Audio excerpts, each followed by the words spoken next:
The sound wasn't a scream. It wasn't a bang. It was a rhythmic, hollow knocking, like a judge's gavel hitting a coffin. Deep in the aluminum belly of a $80,000 machine, a microscopic piece of metal, no larger than a grain of sand, had just begun to murder the most advanced engine Toyota had ever built. For 70 years, the Toyota Motor Corporation didn't just build cars. They built a religion. The Church of Reliability. The Gospel of the Toyota Way. Kaizen. Constant improvement. If you bought a Tundra, you weren't buying a truck, you were buying an insurance policy against the apocalypse. You bought it because while Fords might rot and Rams might rattle, a Toyota engine would run until the sun burned out. That reputation alone is worth $100 billion. But today, that reputation is bleeding out on the floors of service bays from Texas to Dubai. This isn't just a recall. This is a forensic crime scene.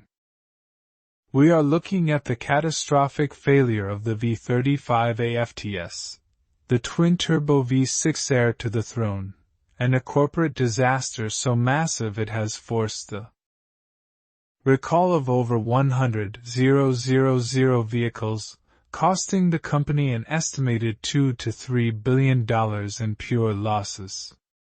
They call it machining debris.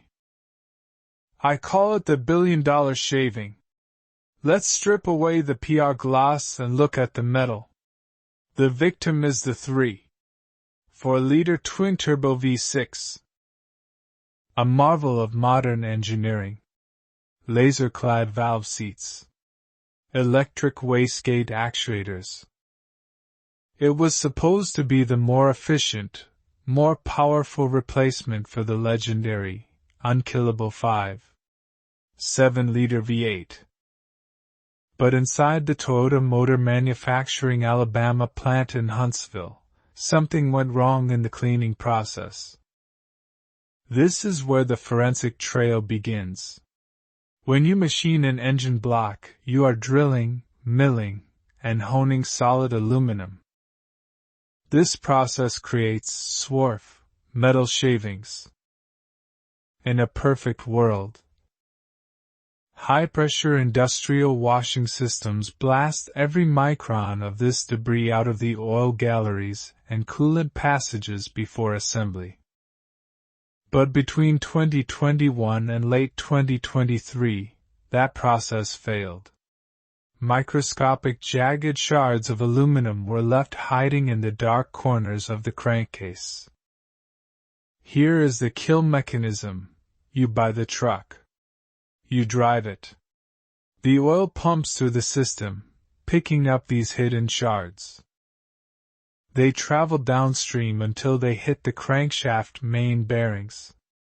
These bearings are the fluid film foundation of the entire engine. They rely on a microscopic layer of oil to keep the spinning crankshaft from welding itself to the block. The debris enters this gap. It scores the soft Babbitt material of the bearing. Friction spikes. Heat creates a thermal runaway. And then, seizure. The crankshaft locks up at highway speeds. The connecting rods, suddenly fighting an immovable object, can snap. The engine effectively eats itself alive. Toyota initially hoped it was a small batch. They hoped it was just a few bad blocks.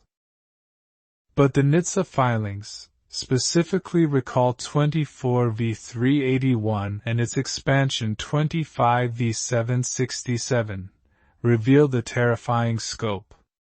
We are talking about Tundras, Lexus LX600s, the pinnacles of the lineup. And the remedy? There is no fix. You cannot flush this out. You cannot filter it out. The only solution is a total heart transplant. Toyota has to replace the entire engine, the long block. Do the math. A V35A FTS crate engine costs roughly $15,000 to $20,000. Add 20 hours of labor at $150 an hour. Multiply that by 102,000 units.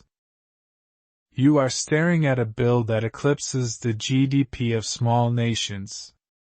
But the money isn't the tragedy. The tragedy is the breach of trust. Chairman Akio Toyoda, the man who famously said, "No more boring cars," is now facing a different reality. No more broken cars. The irony is cruel. Toyota delayed the launch of this engine for years to ensure perfection. They stress-tested it for millions of simulated miles. But you cannot simulate a cleaning nozzle clogged by a speck of dirt in an Alabama factory. You cannot simulate the chaos of mass production. We tracked the VINs. We analyzed the production dates. This wasn't a design flaw in the blueprint. It was a failure of execution on the floor. It challenges the very core of the Toyota production system.